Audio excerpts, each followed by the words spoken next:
วันนี้อยู่บ้านสีสุขพี่น้องเลยกำลังเกี้ยมเครื่องกันวุ่นอยู่สิไปใช้มื้อนี้กลับบ้านแล้วสิกลับบ้านแล้วสิไปซื้อของต้อนฉันซื้อขนมไปให้หลานเพิ่นว่าซื้อขนมไปให้หลานน้อยกำลังสิย่างลงไปลุ่มพี่น้องไปห้านแล้วก็สิไปย่างซื้อเอาเครื่องตอนสุก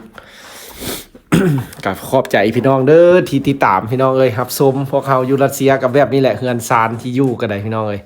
อันนี้ก็ถือว่าเขาสิไปซื้อเอาเครื่องพี่น้องแล้วก็สิเดินทางกลับบ้านพี่น้องเอ้ยอีกบ่จากมือนึงเนาะทิศนึงวะบ่ฮอดทิศประมาณทิศนึงเนาะเดินทางกลับพี่น้องเอ้ยอันนี้ก็ถือว่าชีวิตอยู่รัสเซียพวกเขาก็มาอยู่นํกันจังซี่แหละพี่น้องอันนี้เฮือนซานที่พวกเขาเซาอยู่อันนี้ถ้ามูไซเคิลแล้วจะได้สิลงไปหานพี่น้องไปซื้อเอาขนมเล็กๆน้อยๆซื้อดอกพี่น้องเอ้ยซื้ออันหลายก็บ่มีเงินมีคำหยังก็สิซื้อเอาเล็กๆน้อยๆไปตอนหลานน้อยแล้วก็แล้วเนาะพอฮู้เล่นมาต้อนกระเป๋าก็พอให้มีพี่น้องเอ้ยเอาถ้าเบิ่งติดตามได้เฮาสิถ่ายเบิ่งอีกพี่น้องเอ้ยอันนี้ก็อยู่บ้านสิสุกกันยังอยู่ในเพิ่นไปเฮ็ดเวียกอยู่พี่น้องเอ้ยคือว่ามื้อนี้สิสุกก็บ่อยู่อีกพี่น้องเอ้ยอันนี้เฮาก็มาหาสิสุกเพราะว่าเฮาก็อยู่เฮือนหลังนั้นก็เหงาพี่น้องเอ้ยคิดฮอดแล้วก็มาแล้วก็สิถ่ายคลิปให้เบิ่งแต่ละมื้อสิล่ะพี่น้องเพราะว่าแล้วเวียกแล้วงานแล้วมีแต่เกี่ยมตัวสิเมื่อบ้านพี่น้องเอ้ยนี่ก็เงินเศร้าเข้าซื้อของเขาเอาเดี๋ยวจะได้ลงไปลุ่มแล้วก็จะค่อยติดตามไปแกงอยู่ครัวจินบ่ได้อยู่ได้เศร้าเนาะสิออกเมื่อแล้วเด้อสิขันไปซื้อของกินไปต้อนหลานน้อยก่อนเอาพี่น้องไปลงไปบ้านนี่ไปหาเอาของกินหน่อยบ่กินเอาปลาให้จ้อยเอาเข้าไปซื้อกาแฟบ่มีหยังก็ช็อกโกแลตรัสเซียชีวิตระดูฮ้อนได้นี่พี่น้องอยู่รัสเซียก็ได้นุ่งเครื่องแบบนี้เที่ยวนุ่ง3 เดือนนึงดอกจะได้ก็นุ่งบ่ได้ละขาสั้นบ้านเพิ่น2 ประตูพู้นเลยพี่น้องส่วนสิออกไปได้เด้ยังแดดเปรี้ยงๆได้นี่นะอากาศนะคันอยู่บ้านเฮามืดๆแล้วพี่น้องเอ้ย17-18 โมงอากาศยังเป็นจังซี่สะอ่อนต้นแอมเปิ้ลน้อยนี่แหละกำลังสิออกมานี่แนวนี้ฮะเข้าห้านใส่กระไปวะห้านใดก็ได้เอาพี่น้องถ่ายเบิ่งย่างลิ้นเลยไปจังซี่ละอยู่บ้านเฮิ่นน่ะพี่น้องเอ้ยย่างลิ้นย่างหัวไปตามภาษาโอ้ยอมเบิ่งโมงด้วยขันจากโมงแล้วขันเอาซับมาเบิ่งโมงดูคือว่าสิมีฝนซะได้นี่นะมื้อนี้นะทางนั้นสิมีฝนทางนี้ครับบ่มีฝน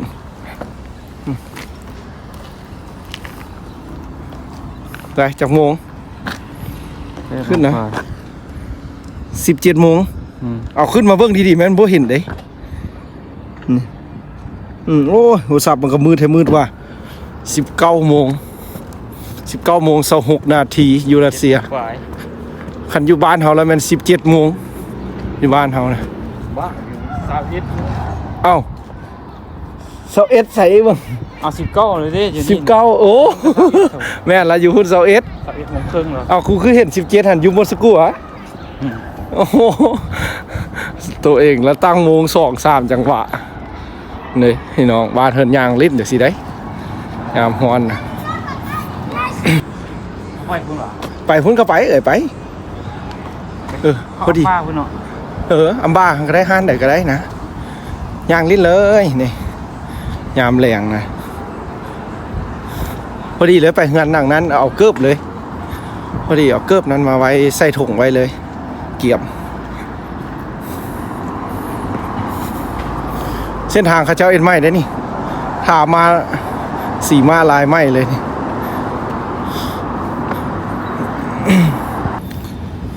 ป้าขันแดดขนาดขันเลยเมืองตะเวนพี่น้องเลย19 โมงอยู่รัสเซีย19 โมงครึ่งอยู่รัสเซีย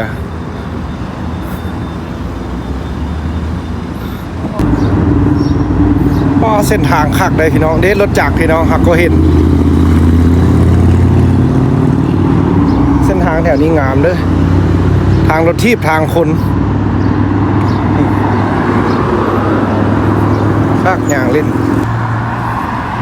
นี่ฮานนี้ก็บ่ได้เข้าดุดแล้วได้นี่ ครับเป็นวะ ไปเอาเครื่องก่อนดิ ได้ครับ ย่างไปลิ้นเลยไปงานนั้นเลย มาแล้วจะค่อยเอาไปข้างหน้าอยู่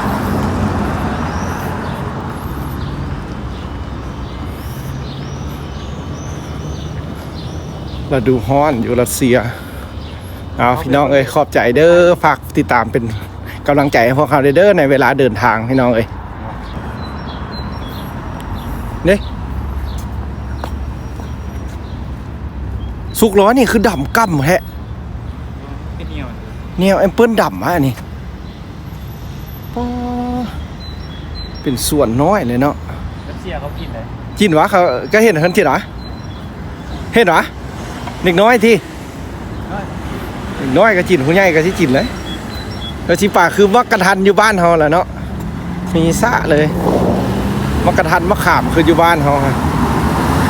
อ๋อสะอ่อนต้นไม้เนี่ยเนาะนี่นะอ๋อเป็นห่มงามขนาดอีกน้อยมาขึ้นลิ้นอ้าวบ่ทันละเฮาเอาพี่น้องเอ้ยฝากเป็นกำลังใจเด้อในการเดินทางการใช้ชีวิตอยู่พี่น้องเอ้ยขอบใจหลายๆที่ติดตามรับชมพวกเขาอยู่รัสเซียพี่น้องโอ้ดิคันรถจักรนางงามขนาดเนาะซิงเด้เนาะ1,000 ซีผู้บุจักค่ะ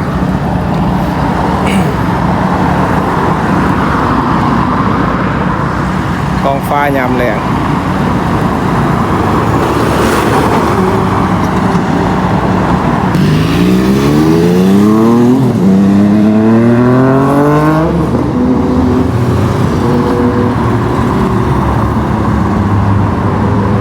รถกับโบราณไปไหนเนาะบ้านเพิ่นเนาะ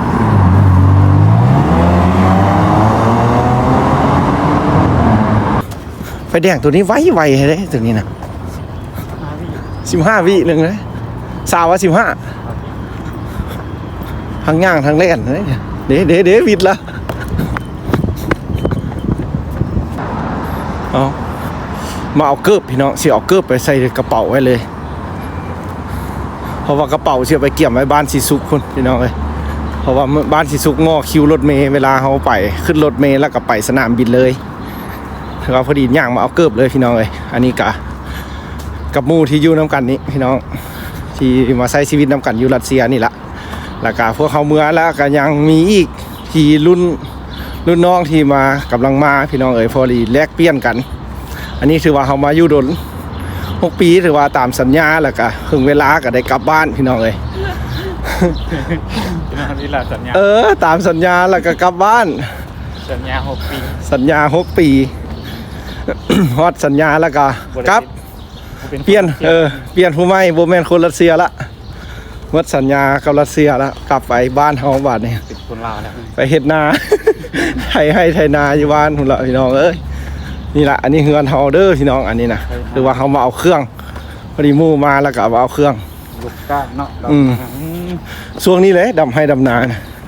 ดีเลยกูกลับว่าก ลับกันเฮ็ดนาบ่ได้โฮมว่าเพิ่นแล้วหรอวะเฮ็ดนา ตกก้าก ำลังโอ้พอดีเป๊ะคันกำลังตกก้าน่ะเมื่อพอดีได้ดำ 3 ไปมือ3 มือเนี่ย พอดีได้ดำนะเอิ้นบอกมาไหมเอากระเจียลงมาหั่นเพื่อนนี่ได้เอิ้นก็ได้ขนาดนี้ได้ให้นั่งอยู่มา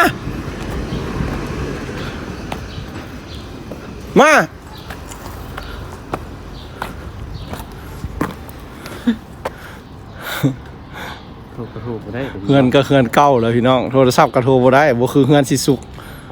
เฮือนสิสุกมีโทรเลขโทรเด้เงินเฮาโทรเลขตายแล้วเงินเฮานะมา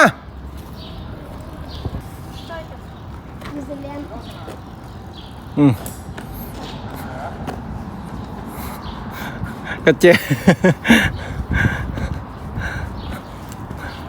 โทรบ่ได้พี่น้องเอ้ยโทรเลขตายที่จริงกันนี่มีเบอร์ห้องเบอร์อย่างนี้แล้วก็เข้าไปเป็นยังไงนั่นหาเพชรเวียกว่าวันที่7วันที่7เดือน7อันนั้นน่ะถึงนะวันที่7เดือน7อียูเนีย2026โกดา เบียก อันยักษ์ซ่อมมันซักเครื่องมาดูเขา ซักเครื่องมาให้ ก็จากซักเครื่อง จักซักเครื่องหรือว่าเครื่อง ก็เรียกว่าขายจักซักเครื่องเอาพี่น้องเอาเกิดเมียนเครื่องเมียนของก่อน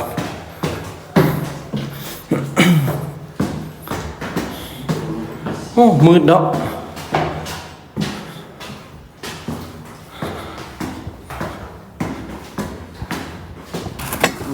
เก็บใส่เกือบรอเมื่อบ้านผู้สาวจังมักว่านางซิวเลยเนาะอันนี้เนาะ บ้านเสียมา6 ปีไปเลยครับ 6 ปี จะพอถึงเวลาได้เมื่อแล้ว6 ปีไม่ได้เมื่อบ้านยังคือ ลืมฮอตถามเขาบ้าน ลืมมาลางเข้าบ้าน ลืมเท่ไหนมาดุนนะโอ้6 ปีเด้อเอ้ย 70 ปลายปีเนาะ อายุ10 ปลายปีมาจน20 ปลายปี แล้วก็เห็นบ้านเกิดเมืองนอนกระซิบตอนนี้เนี่ยเอ้ย ไปแล้วจังเจอกันอีกจากมือยังจากมือยังจากมือ เงินเท่าไหร่ละ มื้อนี้ที12โอ้ อีก11มื้อ2ทิศ 11 มื้ออาทิตย์ปลาย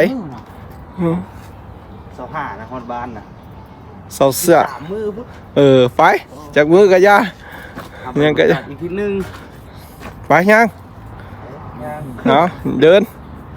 ไปใส่ก็เดิน แล้วมีบ่ เข้าห้านมานี่พี่น้องเอาเกิบใส่ถุงแล้วค่ะไปห้านซื้อเครื่องมานี่นะ แล้วน่าสกไหม ช็อกโกแลตมันมีตัวหวานและตัวขมเนี่ยได้ไปเลาะเบิ่งก่อนคันลืมถามความรู้สึกว่าฤดูร้อนกับฤดูหนาวเป็นจังไดตัวใดคักก่อนคันอยู่รัสเซียนี่อากาศที่เจ้ามักนะเจ้ามาอยู่นี่เอา เอาฤดูหนาวดีกว่า ฤดูหนาวดีกว่าเจ้ามันเป็นจังไดฤดูหนาวมันดีเท่าใด ดีแล้วบ่ได้มอดบ่ได้ บ้าฤดูหนาวลำบากที่ไปมานะ บ่ว่า โอ้ยสมเฮาละมักฤดูร้อนสิได้เฮานะ ดูมอดด ฤดูร้อนได้เห็นผู้สาวบ่แม่นหยังดอกพระเจ้านุ่งขาสั่นเด้ ฤดูหนาวแล้วบ่เห็นหยังปกปิดเบิดเห็นแต่ตา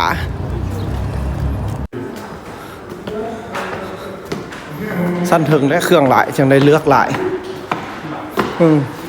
ราคาบ่แพงเด้ห้านเปิดใหม่เด้มีโปรโมชั่นหลายอันนี้ก็เครื่องห้านขายเครื่องนุ่งเสื้อผ้าหน้าแพรมีครบสุดได้อยู่นี่นะเครื่องไซทุกประการอาหารการกินเครื่องแต่งกายมีฮอตเบ็ด10 เบ็ดอยู่บ้านไห้บ้านนาเขาก็มีอันนี้นะ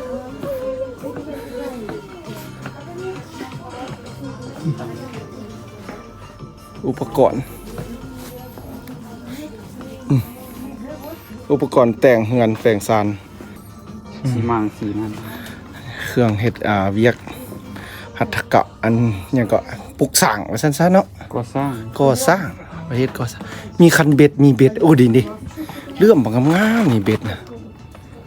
บ่ได้แพงเด้5 6 70 พันนี่ นี่ ตัวนี้ก็ได้เบ็ดนะเบ็ดบานเพิ่นก็มีไปเบิ่งกระแลดพุ่นช็อกโกแลตพุ่น เทียบ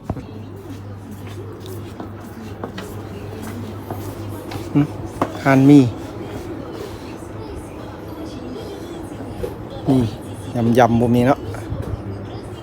มายำบ่มีอยู่นี่เมื่อยไว้ซอกกินน้ำซื้อเอาน้ำมาเมื่อยเด้นี่ช็อกโกแลตนะบ่เอากระซ่ามาได้เนาะเอาอันนึงแล้วเนาะนี่แหละช็อกโกแลตนะแซ่บนะอย่างนี้นะ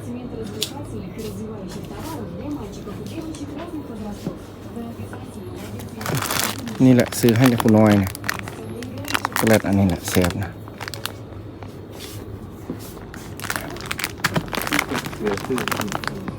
กาแฟ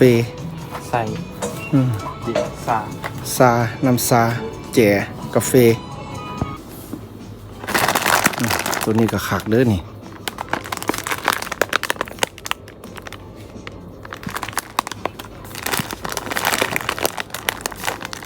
เอาหลายบ่มีบอลไว้ใส่ถุงดิตัวนี้แดงเอา2 ถุงเอา2 ถุงก่อนไปเบิ่งจัดกระเป๋ากันพี่น้องได้ซื้อคนละน้อยยันกระเป๋าเต็มพี่น้องเอ้ยซื้อหลายกระเป๋าเต็มได้ช็อกโกแลตลองซีเบิ่ง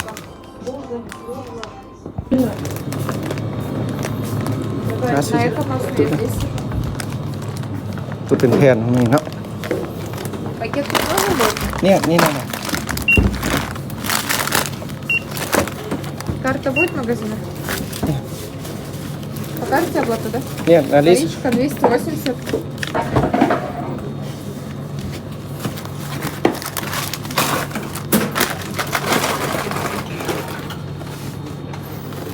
Да, спасибо.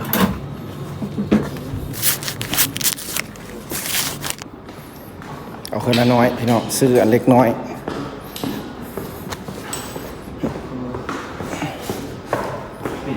ย่านกระเป๋าเต็มนะจักสิใส่ใส่บุผงพายเนาะ เอาไปหิ้ว ผงพายแล้วก็หิ้ว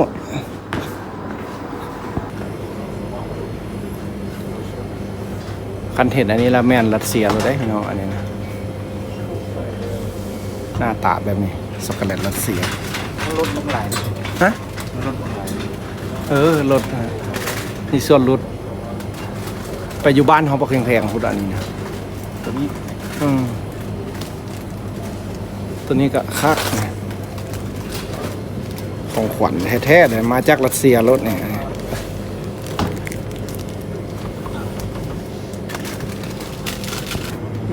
ตัวนี้มีตัวสุก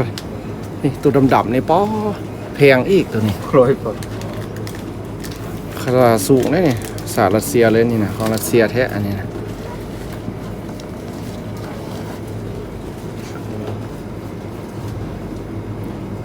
กระแลมนี่ได้ไปตอนเพิ่นนะ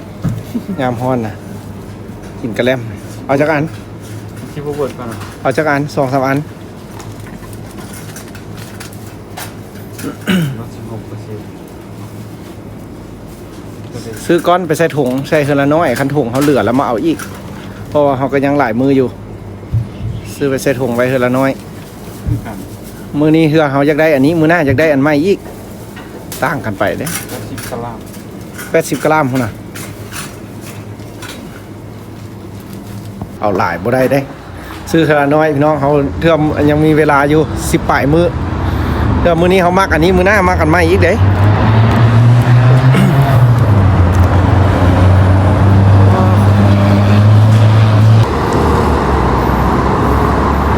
โมงแล้วบ่ดิเบิ่งโมง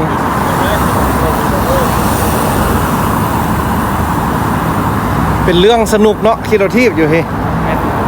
ฮะ 3 โมง ซาวเท่าไหร่ 3 โมง7 นาที 7 นาทีโอ้ก็พอดีงามรถนะยามฮ้อนพี่น้องเลยชีวิตยามฮ้อนอยู่รัสเซียแนวนี้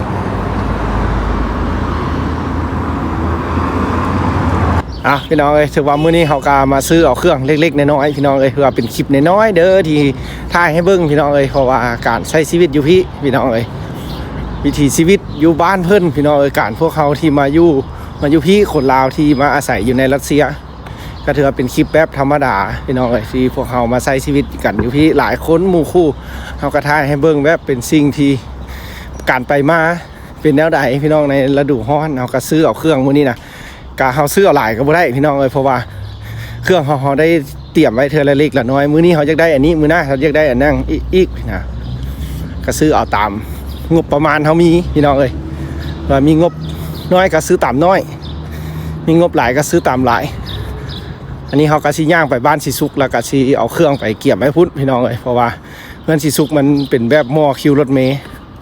แล้วเวลาเฮาจะเดินทางแล้วเฮาก็ลงจากเฮือนมาแล้วก็ไปเลยพี่น้องเอ้ยบ้านถือว่ามื้อนี้ก็เป็นอีกมื้อที่เฮาถ่ายให้เบิ่งการกาเกี่ยมเครื่องที่จะเดินทางเมื่อลาวพี่น้องเอ้ยเพราะว่านี่ก็คือชีวิตของพวกเขาอีกส่วนหนึ่งที่มาใช้อยู่ในรัสเซียก็ถือว่าค่าแม่นเฮาก็รู้สึกว่าดนพี่น้องเอ้ย ถือว่ามาแต่2020ก็ตอนนี้2026ก็ถือว่าตอนนี้ก็ถึงเวลาได้กลับบ้านไปอยู่บ้านเฮาพี่น้องเอ้ยให้ชีวิตอยู่บ้านเฮาท้องไร่ท้องนาพี่น้องเอ้ยคือพ่อแม่เพิ่นเคยพาเฮ็ดพาซอกหามาตะกี้อันนี้เฮาก็ถือว่าเอ็ดคลิปไปแล้วก็ขอบใจพี่น้องไปนำเด้อที่คอยสนับสนุนรับชมว่าอย่าเฝ้าทิ่มเฝ้าปากกันเด้อพี่น้องเอ้ยการมาใช้ชีวิตอยู่พี่เฮาก็ถ่ายให้เบิ่งในฤดูร้อนและฤดูหนาวส่วนหลายฤดูหนาวมันจะได้ถ่ายดุพี่น้องเพราะว่าเฮาแปลกมันเป็นสิ่งที่แปลกอยู่บ้านเฮาอันนี้ฤดูร้อนก็คือกับบ้านเฮาเลยพี่น้องเอ้ยก็อยู่ไปจังซี่แต่หักยุงหลายแห้งพี่น้องเอ้ยตะเวนตกดินปั๊บนี่แหล้วมันป้อยุงออกมาล่าเลยอันนี้ก็ถือว่า8 โมงได้นี่พี่น้องอยู่บ้านเพิ่นนี่8 โมงปลายน้อยหนึงอย่างซ้ำนี้10 โมงยังค่อยสิมืดๆได้หนึงพี่น้องเอ้ยคันพอดีเป็นตะหลับตะนอนก็แม่น11 12 โมงพุ่นล่ะพี่น้อง12 โมงจังเหมาะสมแต่การได้นอนนี่ถือว่ายังเว้นๆบ้านเพิ่นนี่ เอาถือว่าคลิปนี้เรากำลังเดินทางกลับไปเฮือนสิสุกเพื่อไปเกี่ยมเครื่องพี่น้องเอ้ยแล้วกลับไว้เจอกันใหม่มื้อหน้าเด้อเดี๋ยวเราสิถ่ายเบิ่งอีกพี่น้องเอ้ยถ้าพี่น้องอยากเห็นหยังก็เม้นมาเพื่อทักทายให้กำลังใจเราก็ได้พี่น้องเอ้ยเพราะว่าชีวิตอยู่พี่ก็ถือว่าเป็นอีกชีวิตหนึงที่ได้มาทดสอบอยู่พี่น้องการมาใช้ชีวิตอยู่บ้านเพิ่นในรัสเซียก็เป็นช่วงของเวลาของวัยหนุ่มการทดสอบชีวิตพี่น้องเอ้ยเอาบ๊ายบายเจอกันเด้อมื้อหน้าอีก